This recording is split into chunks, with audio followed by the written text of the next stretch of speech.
तो दोस्तों आज हम बात करने वाले हैं रमनकांत मुंजल स्कॉलरशिप 2025-26 के बारे में।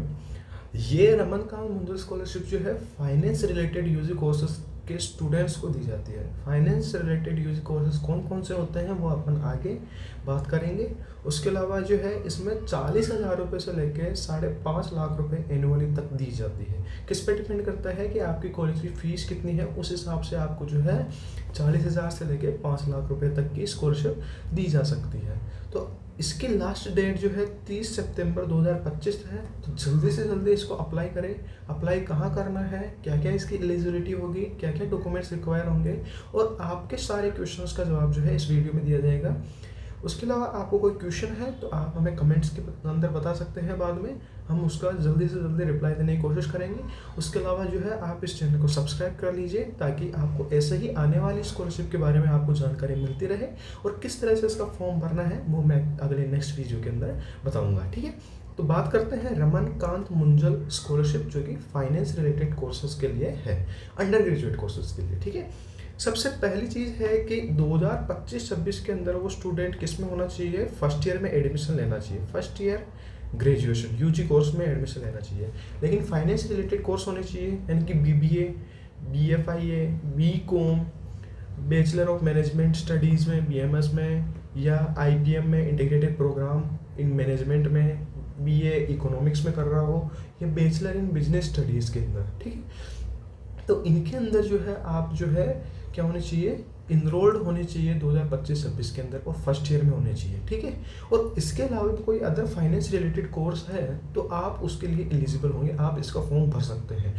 दूसरी एलिजिबिलिटी क्राइटेरिया क्या है कि आपके 10th या 12th के अंदर कम से कम कितने मार्क्स होने चाहिए, 80% मार्क्स होने चाहिए। यहाँ पर पर्सन विद डिसेबिलिटी यानी कि हैंडीकेप्ड पर्सन को थोड़ी रिलैक्सेशन दिया गया है और मिनिमम परसेंटेज उनके जो है 70% मार्क्स रखे गए हैं। अदर जितने भी स्टूडेंट हैं उनको कम से कम 10वीं या 12वीं के अंदर कितने होने चाहिए, कम से कम जो है 80% मार्क्स होने चाहिए और पीडब्ल्यूडी कैंडिडेट्स के लिए मिनिमम 70% मार्क रखे गए हैं। उसके अलावा फैमिली की इनकम की बात करें तो minimum annual income of the family जो है 6 लाख से क्या होनी चाहिए, कम होनी चाहिए एनुअल फैमिली इनकम। उसके अलावा ये only and only Indian students के लिए है, इंडियन स्टूडेंट ही इसमें अप्लाई कर सकते हैं, अदर कंट्री के स्टूडेंट्स इसके लिए एलिजिबल नहीं होंगे। तो उसके अलावा जो है हीरो फिनको या रमनकांत मुंजल फाउंडेशन के और बडी फॉर स्टडी के जो एम्प्लॉय हैं उनके जो चिल्ड्रंस है उसके लिए एलिजिबल नहीं होंगे। क्यों नहीं होंगे, क्योंकि जब इसकी सिलेक्शन प्रोसेस चलती है तो वो सिलेक्शन प्रोसेस को अल्टर कर सकते हैं, वो अपने बच्चों को प्रायोरिटी दे सकते हैं, इसलिए जो है उनके लिए एलिजिबल नहीं होंगे। किनके लिए, हीरो फिनकॉप जो एक कंपनी है उसके रमनकांत मुंजल फाउंडेशन के मेंबर हैं उनके बच्चे और बडी फॉर स्टडीज़ के में जो काम करते हैं उनके बच्चे। तो आपको क्या ध्यान रखना है एलिजिबिलिटी में, सबसे पहले फर्स्ट ईयर में होने चाहिए, आप फाइनेंस रिलेटेड कोर्स में होने चाहिए। कौन कौन से फाइनेंस रिलेटेड कोर्स है वो मैंने यहाँ पर बात कर ली। उसके अलावा 10th एंड 12th में आपके कितने होने चाहिए, 80% होने चाहिए। फैमिली इनकम जो है 6 लाख से क्या होनी चाहिए, कम होनी चाहिए और इंडियन होने चाहिए। इंडियन कैंडिडेट के लिए ही ये होगा। लेकिन इसमें एक चीज़ है कि प्रेफरेंस किनको दी जाएगी, प्रेफरेंस जो है इन कॉलेज के लोगों को दी जाएगी। पर इसका मतलब ये नहीं है कि आप इसमें फॉर्म नहीं भर सकते। अगर आपका कॉलेज इसमें नहीं है, आपकी यूनिवर्सिटी इसमें नहीं है तो आप इसका फॉर्म नहीं भर सकते, नहीं, ऐसा नहीं है। अगर इनके अलावा भी आपकी कोई कॉलेज है या फिर यूनिवर्सिटी है तो भी आप इसका फॉर्म भर सकते हैं, परंतु एलिजिबिलिटी के अंदर preference in universities in college के स्टूडेंट्स को दी जाएगी। उसके बाद स्कॉलरशिप बचती है तो आपको प्रोवाइड की जाएगी, उसमें कोई दिक्कत बात नहीं है। ठीक है, तो ये चीज़ें आपको जो है ध्यान रखनी है, इन कॉलेज के बच्चों को प्रेफरेंस दी जाएगी। ठीक है, उसके अलावा इस स्कॉलरशिप के लिए अप्लाई करने के लिए आपके पास कौन कौन से डॉक्यूमेंट्स होने चाहिए उसकी बात कर लेते हैं। तो सबसे पहली बात है कि 10th और 12th की मार्कशीट होनी चाहिए। उसके अलावा जो है आधार कार्ड, जो भी स्टूडेंट अप्लाई कर रहा है उसका आधार कार्ड होना चाहिए। इसलिए कहा था कि इंडियन नेशनलिटी वाले लोग ही इसके लिए अप्लाई कर सकते हैं। उसके अलावा पेरेंट्स के भी आधार कार्ड चाहिए और पेरेंट्स के और खुद का पैन कार्ड होना चाहिए। पैन कार्ड खुद का नहीं हो तो चलेगा, लेकिन पेरेंट्स का पैन कार्ड होना चाहिए। पेरेंट्स के पैन कार्ड और आधार कार्ड की फ़ोटो अपलोड होगी। उसके अलावा जो है इनकम प्रूफ, फैमिली का इनकम प्रूफ इनकम का प्रूफ देना पड़ेगा। उसके लिए आप जो है अगर सैलरीज पर्सन है तो उसकी सैलरी सिर्फ होनी चाहिए। फॉर्म नंबर 16 इनकम सर्टिफिकेट, अगर आप किसी फार्मर के या किसी अदर बिजनेस के हैं और आप तहसीलदार से एसडीएम से बनवाते हैं तो वो इनकम सर्टिफिकेट होना चाहिए। उसके अलावा इनकम टैक्स रिटर्न के सातों पन्नों को जो है सातों पन्नों यानी परिवार में जितने भी इनकम टैक्स रिटर्न देते हैं उनके सभी आईटीआर के फॉर्म आपको अपलोड करने पड़ेंगे। उसके अलावा ये सारे डॉक्यूमेंट्स को सेल्फ अटेस्टेड करना पड़ेगा। सेल्फ अटेस्टेड का मतलब होता है कि सारे डॉक्यूमेंट्स के नीचे आप जिनका डॉक्यूमेंट है उनको साइन करने पड़ेंगे। फॉर एग्जांपल अगर आपका आधार कार्ड है तो नीचे आपका साइन होंगे, पेरेंट्स का आधार कार्ड है तो पेरेंट्स के साइन होंगे। उसके अलावा इनकम प्रूफ में जिसका इनकम प्रूफ दे रहे हो उसके साइन आपको करवाने हैं, ठीक है। उसके अलावा बैंक अकाउंट की डायरी, बैंक डायरी भी चाहिए आपकी खुद की। और पेरेंट्स जो है एप्लीकेंट के जो पेरेंट्स हैं उनके सभी बैंक अकाउंट के स्टेटमेंट चाहिए। कि बैंक अकाउंट का स्टेटमेंट क्या होता है कि आपने कितना खर्चा किया, कितना पैसा गया, कितना पैसा आया, वो सारा वो आप बैंक जाओगे, बैंक जाके आजकल क्या है नेट बैंकिंग चलती है तो नेट बैंकिंग में तो क्या है बैंक स्टेटमेंट का ऑप्शन ऑनलाइन आता है।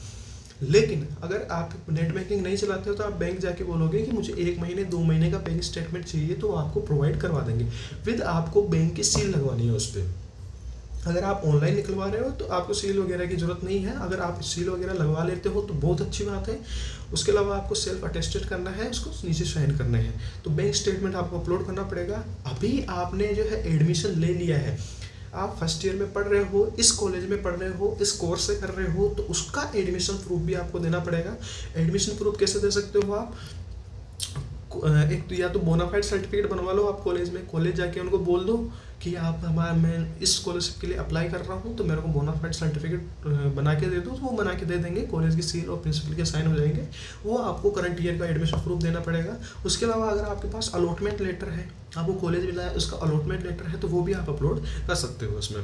उसके अलावा कॉलेज की फीस रिसिप्ट आपको, आपने जितना पैसा जमा किया है उसकी फीस रिसिप्ट आपको देनी पड़ेगी। सील वगैरह लगवा लेना है कॉलेज के, वो उसके बाद अपलोड करना है। एफिडेविट लेना है।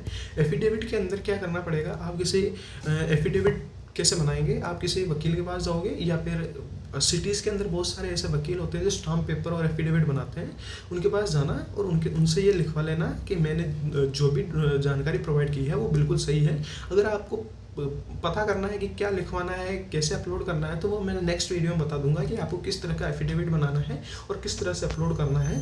वो आप बनवाना पड़ेगा और आपको सेल्फ अटेस्टेड यानी कि आपके सिग्नेचर वगैरह होंगे और उसके बाद आपको अपलोड करना है। उसके बाद में आपको पासपोर्ट साइज़ की फ़ोटो अपलोड करनी है, पासपोर्ट साइज़ की फ़ोटो।